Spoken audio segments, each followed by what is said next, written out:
A language that is no longer spoken, ancient manuscripts, and a passion that became a life's work.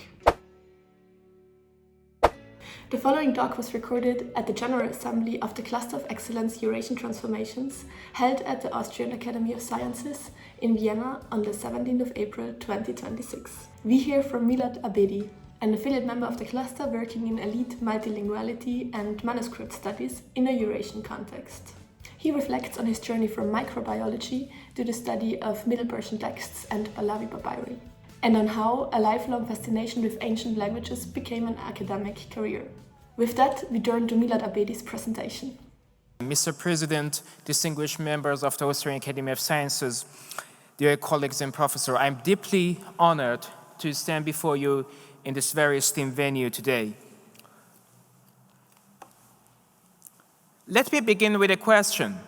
I was born in Iran and first trained in microbiology. So what am I doing here in the cluster working on Pahlavi papyri? The answer is very simple. I am here because of a love that refused to die.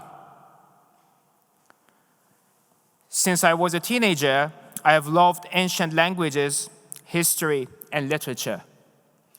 Very early on, I have read and copied most of the Middle Persian texts.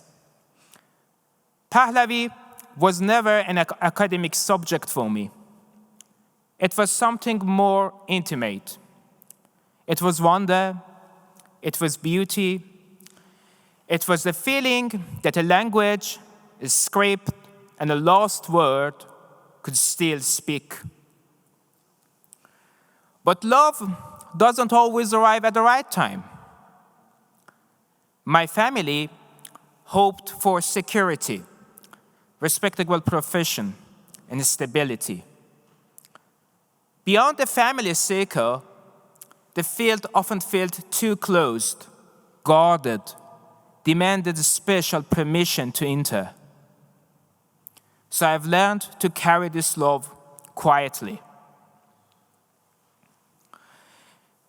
In time, I fully turned into studying ancient languages and historical linguistics, following the path of language contact to find answers to my questions.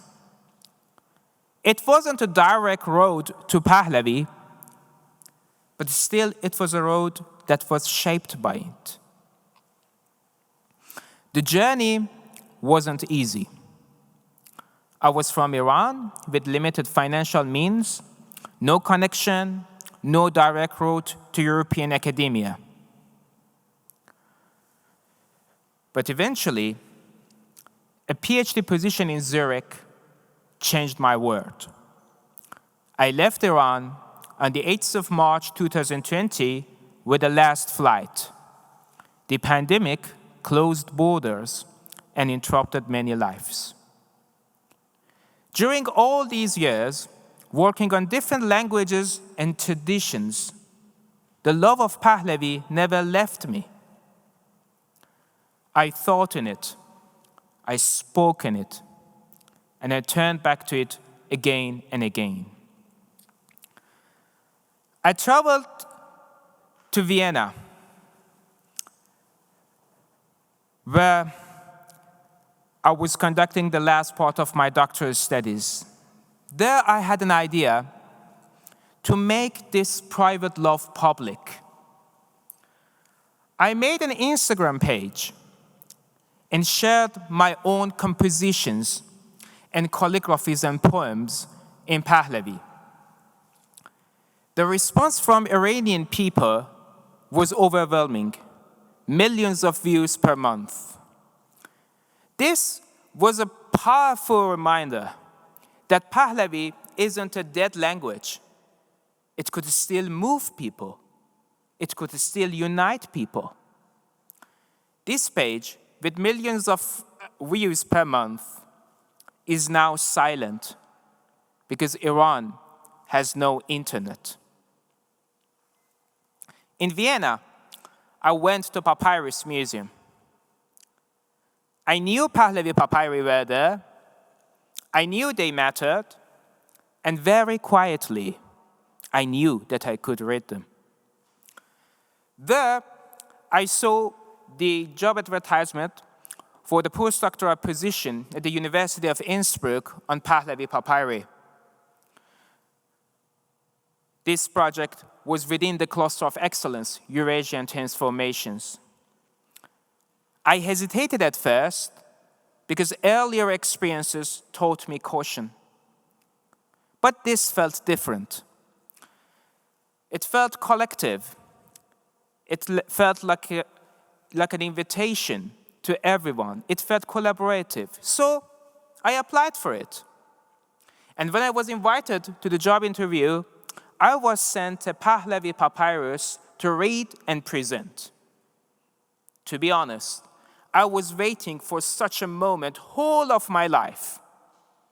Not merely to show how much do I love the field, but actually to exhibit how much can I do in the field. And I got the position. I moved to Innsbruck. Innsbruck isn't a small provincial city. It has a rich international intellectual community with daily arrivals of scholars from all over the world.